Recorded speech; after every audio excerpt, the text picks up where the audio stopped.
Hello guys, welcome back to YouTube channel kitchen മസ് vlog. അപ്പോൾ ദേ ഞാൻ ഒരുങ്ങി ചുന്നരി കുട്ടിയെ എങ്ങോട്ട് പോകാനാണെന്നറിയോ? നമ്മുടെ സ്കൂളിലേക്ക്. ഇന്ന് എൻ്റെ സ്കൂളിലെ ലാസ്റ്റ് ഡേ ആണ് കേട്ടോ. അതെന്താണെന്ന് വെച്ചാൽ ഞാൻ എൻ്റെ ജോലി റിസൈൻ ചെയ്തു.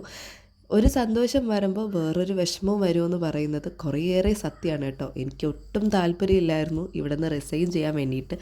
കാരണം അത്രയ്ക്ക് ഇഷ്ടമുള്ളൊരു സ്ഥലമായിരുന്നു എനിക്ക് നമ്മുടെ നിംസ് സ്കൂള്. അപ്പോൾ എന്തിനാണ് ഇത്രയും ഇഷ്ടമുള്ള ജോലി റിസൈൻ ചെയ്യുന്നതെന്ന് ചോദിച്ചാൽ, നമുക്ക് എപ്പോഴും ഇങ്ങനെ അപ്പുറവും ഇപ്പുറമൊക്കെ ചാടി ചാടി നിന്നാൽ മതിയോ? പോരല്ലോ അല്ലേ? ഞങ്ങൾ സെപ്പറേറ്റ് ഒരു ഫാമിലി ആവാൻ പോവാണ്. കാരണം വീട്ടിലോട്ട് പാല് വെച്ച് കയറുകയാണ് ഏപ്രിൽ 2-ന്. ഇങ്ങനെയുള്ള 2 കാര്യങ്ങളായിരുന്നു നിങ്ങളുടെ അടുത്ത് പറയാനുണ്ടാകുന്ന പറഞ്ഞേട്ടാ. പിന്നെ ഞാൻ എൻ്റെ മഹായുദ്ധത്തിനുള്ള സാധനങ്ങളൊക്കെ ഇട്ട് നേരെ സ്കൂളിൽ വന്നിട്ടുണ്ട്. സ്കൂളിൽ വന്നതേ ഞാനിവിടെ ഇരുന്ന് പേപ്പറും സ്റ്റാപ്ലർ ചെയ്തുകൊണ്ട് നിന്നപ്പോഴാണെങ്കിൽ എല്ലാവരും കൂടെ ഒന്നിച്ച് കയറി വരികയാണ് കേട്ടോ. അത് എനിക്ക് ഒരു ഗിഫ്റ്റ് തരാൻ വേണ്ടിയിട്ടായിരുന്നു. പക്ഷേ ഭയങ്കര സന്തോഷം തോന്നി, അതുപോലെ ഭയങ്കര വിഷമവും തോന്നി ഇവരെയൊക്കെ വിട്ട് പോകുന്നതിൽ. പിന്നെ വിട്ടൊന്നും പോവില്ല, ഞാൻ ഇടയ്ക്കിടയ്ക്ക് ഇവരെ ശല്യപ്പെടുത്താനായിട്ട് പോകും കേട്ടോ. നല്ല അടിപൊളി ഒരു ഫ്രെയിമായിരുന്നു കേട്ടോ.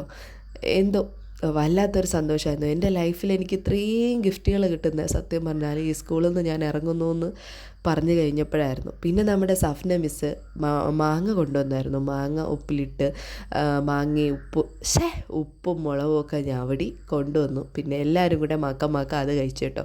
ബാക്കിയുള്ളവരും ഉണ്ട് അപ്പുറത്തിരുന്ന്. എല്ലാവരും ഓരോരോ ജോലികളിലായിരുന്നു. പിന്നെ ഞാനാണെങ്കിൽ സലീനയെ വിളിച്ചുകൊണ്ട് പോയി കുറച്ച് കട്ട്ലറ്റും ജ്യൂസും ഒക്കെ മേടിച്ച് തിരിച്ച് വന്നു. എല്ലാവർക്കും കൊടുത്തു. ഭയങ്കര ഗ്രാൻഡ് പാർട്ടിയൊക്കെ നടത്തണമെന്നായിരുന്നു, പക്ഷേ ഇതിൽ ഞാനങ്ങ് ഒതുക്കി. അങ്ങനെ അതൊക്കെ കഴിച്ച് എല്ലാവരും കൂടെ ഹാപ്പി ആയിട്ട് ഇരുന്നു. എല്ലാവരും ഹാപ്പിയാണ്, പക്ഷേ എനിക്ക് ഹാപ്പിയുടെ കൂടെ എന്തോ ഒരു സാഡും ഉണ്ട് കേട്ടോ. അതിനൊക്കെ ശേഷം ഞങ്ങൾ നമ്മുടെ സ്കൂളിലെ ആസ്ഥാന ഡാൻസേഴ്സായിട്ടുള്ള 3 പേരും കൂടെ ഒരു ഡാൻസൊക്കെ കളിച്ച് ഞാൻ എല്ലാവർക്കും ബൈ ബൈ പറഞ്ഞ് അവിടെ നിന്ന് ഇറങ്ങി കേട്ടോ. വീട്ടിൽ വന്നപ്പോൾ ദേ വാമിമോൾ ഇങ്ങനെ ജനൽ തൂങ്ങി കിടക്കുകയാണ്. പിന്നെ എൻ്റെ ഗിഫ്റ്റൊക്കെ കൊണ്ടുവച്ച് ഞാൻ ദേ നമ്മളെ യൂണിഫോമിൽ കയറി ഒരു കപ്പ് വെള്ളമാണ് കുടിച്ച്. ചൂട് അത്രയ്ക്കാണ് ഗായ്സ്. അതൊക്കെ കഴിഞ്ഞിരുന്നപ്പോൾ നമ്മുടെ ഒരു കൊറിയറും കൊണ്ട് ഒരു ചേച്ചി വന്നിട്ടുണ്ടായിരുന്നു. പുതിയ ആളായിരുന്നു. വഴി പറഞ്ഞു കൊടുത്ത് എൻ്റെ ഉപ്പാട് വന്നു ഗൈസ്. ദേ ഈ സാധനമായിരുന്നു കേട്ടോ, നമ്മുടെ ദോശക്കല്ലൊക്കെ എണ്ണ തേക്കുന്ന ഭയങ്കര ക്യൂട്ടായിട്ടുള്ള ഒരെണ്ണമായിരുന്നേ. ഈ മീഷോയിൽ നിന്ന് മേടിച്ചതാണ്. എനിക്ക് ഭയങ്കരമായിട്ട് ഇഷ്ടപ്പെട്ടു. ഒരു 1:30 ആയപ്പോൾ ഞങ്ങൾ ചോറ് കഴിക്കാനായിട്ട് വന്നു കേട്ടോ. അമ്മ ദേ നല്ല നെത്തോലി വറുത്ത് വെച്ചിട്ടുണ്ടായിരുന്നു. കുറേ ദിവസത്തിന് ശേഷമായിരുന്നു ഞങ്ങൾക്ക് ദേ ഈ നെത്തോലി കിട്ടിയതേ. ഈ നെത്തോലി ആണെങ്കിൽ അമ്മ അങ്ങ് വറ്റിച്ച് മാങ്ങ ഇട്ട് വെക്കുകയും ചെയ്തു കേട്ടോ. പിന്നെ ചീരത്തോരനും മോരുകറിയും അമ്മയുടെ നെത്തോലി കറിയും നെത്തോലി വറുത്തതും ഒക്കെ കൂട്ടി കുഴച്ചങ്ങ് അടിച്ചു ഗായ്സ്. ഈ വിശന്നിരുന്ന് ഇതൊക്കെ കഴിക്കുമ്പോൾ എന്തോ ലോകത്തില്ലാത്ത ടേസ്റ്റാണ് ഇതിനൊക്കെ. എന്തായാലും ഇത്രയും നാളെ എന്നെ സപ്പോർട്ട് ചെയ്യുന്ന എൻ്റെ എല്ലാ ഫ്രണ്ട്സിനും ഒരുപാട് നന്ദിയുണ്ട്. ഇതുപോലെ തന്നെ ഇനിയും കുറച്ചുകൂടെയൊക്കെ സപ്പോർട്ട് നിങ്ങളിത് പ്രതീക്ഷിക്കുന്നു.